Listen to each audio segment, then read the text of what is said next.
Halo Sobat Donghua, udah pada nongkrongin Cafe Donghua ya? Oke lah, tanpa menunggu lama kita lanjut ke episode berikutnya. Meskipun Raja Tianzang tidak memahami sepenuhnya apa yang sedang terjadi, dia bisa melihat dengan jelas bahwa Ye Beijing tampak sangat cemas. Dia berulang kali berkata bahwa Xiaoyan pasti kalah dan memohon agar seseorang menasehatinya. Semua itu palsu. Mana mungkin makhluk iblis seperti itu dikalahkan oleh sosok selevel dia. Ini pasti jebakan yang disiapkan oleh Taisu, gumam Ye Beijing dengan nada panik. Melihat kata-katanya tidak ada yang menggubris, dia bergegas mendekat ke sisi Raja Tianzang dan berbisik keras di dekat telinganya, seolah merencanakan sesuatu secara tergesa-gesa. Pada saat ini, Ye Beijing tampak seperti seseorang yang menahan kesakitan tanpa bisa mengatakan apapun, ibarat menelan darah sendiri setelah giginya hancur, dan berharap ada yang bersedia mengerti. Dia ingin Raja Tianzang ikut membujuk Xiaoyan agar tidak terjerumus lebih dalam. Namun, Raja Tianzang hanya menghela nafas pelan, lalu berkata seolah mengerti lebih banyak daripada Ye Beijing kira. Seseorang yang tengah jatuh cinta tidak bisa ditarik keluar. Meski kau mencoba menolongnya, dia akan tetap memilih tenggelam dengan sukarela. Jika ini jebakan, hanya dia sendiri yang bisa memecahkannya. Percayalah pada dia. Ye Beijing menggertakkan tangan kecilnya. Dia gusar. Dia tahu benar makhluk iblis yang dikendalikan oleh Simo dan 4 perencana itu tidak mungkin kalah. Namun tiba-tiba saja, sosok yang dipanggil Chen Sanyuan itu muncul dan menghabisinya dengan cara yang sangat sederhana. Bahkan terlalu sederhana untuk dapat dipercaya.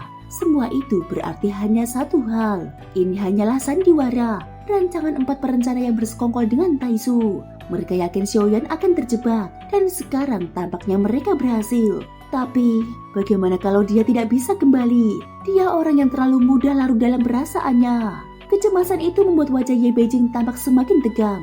Raja Tianzang meliriknya dan mendapati ekspresi yang tidak biasa. Dia bahkan tak bisa menahan diri untuk meledeknya. Lucu juga, seorang tua sepertimu bicara soal cinta. Kau tidak mengerti. Dia memang mencintai banyak orang, tapi setiap kali dia memberi hatinya, dia selalu dengan penuh ketulusan. Sama seperti aku, kami adalah orang-orang yang mencintai terlalu dalam. Ye Beijing hanya bisa menghela nafas panjang. Suara percakapan mereka sebenarnya tidak pelan, bahkan cukup keras sehingga Xiaoyan dan Chen Sanyuan yang berdiri tak jauh di depan seharusnya mendengarnya. Tapi keduanya justru bersikap seolah tuli, sama sekali tak bereaksi. Seolah-olah tidak mendengarnya, mereka hanya berdiri diam dan penuh misteri.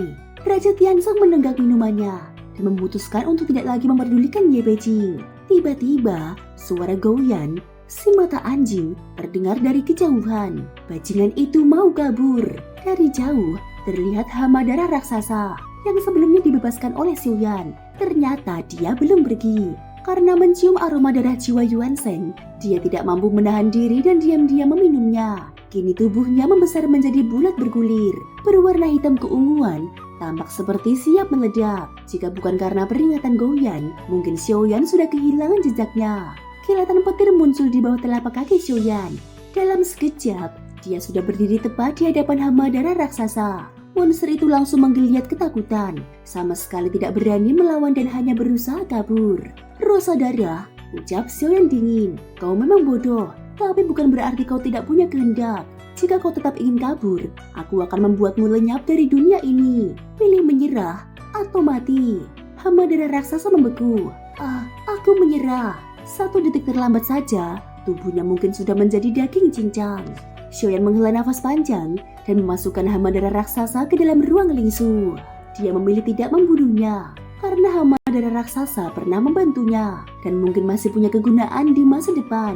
Di dalam ruang lingsu masih ada satu sosok lain yang tampak diam dan tak tersentuh, Bing Yun, kelinci es, yang sejak keluar dari pavilion Qianji terus mengikuti Xiaoyan. Xiaoyan merasa kehadirannya menyulitkan, jadi dia juga disimpan dalam ruang lingsu. Pada saat ini tatapan Xiaoyan tampak rumit. Dia menatap siluet Chen Sanyuan di kejauhan dan tersenyum samar. Siapa dia? Mengapa dia memicu gejolak dalam hatiku? Mengapa rasanya seperti ada seseorang yang mencabut memori itu dariku? Dia merasa ada bagian hidupnya yang hilang. Dan nama itu, entah nama siapa, membuat dadanya begitu sakit. Bagaimana mungkin Chen Sanyuan membunuh makhluk iblis itu? Apa hubungan Simo dan klan Siming? Apa yang mereka rencanakan? Xiaoyan tidak berjalan menghampiri gadis itu. Sebaliknya, dia menatap dari jauh, pikirannya berputar. Ye Beijing pun mengamatinya dan pada satu kedipan singkat, dia paham. Xiaoyan tidak kehilangan akal, tidak sepenuhnya terjebak. Dia sedang menguji, mencari tahu, perlahan menyadari sesuatu. Semudah apapun mengungkap rahasia, Xiaoyan tidak melakukannya. Dia memilih mengikuti alur jebakan ini untuk melihat siapa dalangnya dan mengapa dirinya bereaksi begitu keras pada nama tertentu. Dia tidak punya satupun potongan memori dan kini seolah terjatuh ke dalam teka-teki besar yang hanya bisa dia pecahkan sendiri. Apapun itu, pasti berkaitan dengan iblis dalam hatiku. Karena itu mereka bisa memanfaatkan dan menjebakku.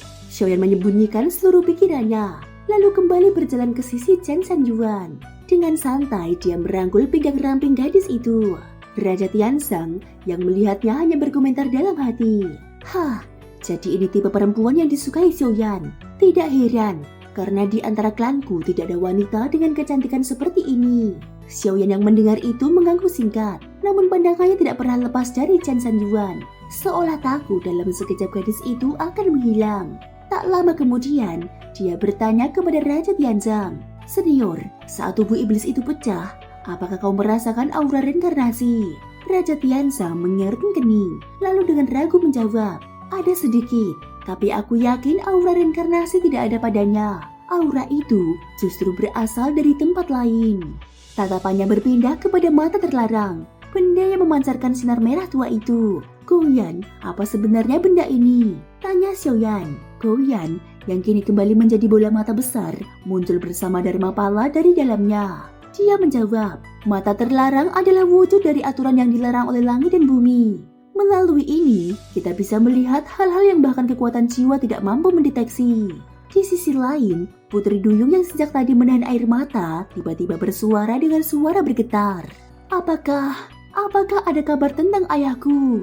Goyan menoleh, lalu melayang masuk kembali ke mata terlarang. Sesaat kemudian, dia keluar sambil membawa seorang sosok yang disegel. Melihat itu, tubuh Putri Duyung bergetar hebat. Air matanya jatuh tanpa henti. Ayah. Thank you guys sudah mendengarkan ceritaku di episode kali ini sampai akhir. Ikutin terus kelanjutan episode berikutnya ya. Terima kasih buat kalian semua yang udah subscribe, like, dan komennya. Semoga hari kalian menyenangkan. Sampai jumpa dan bye-bye.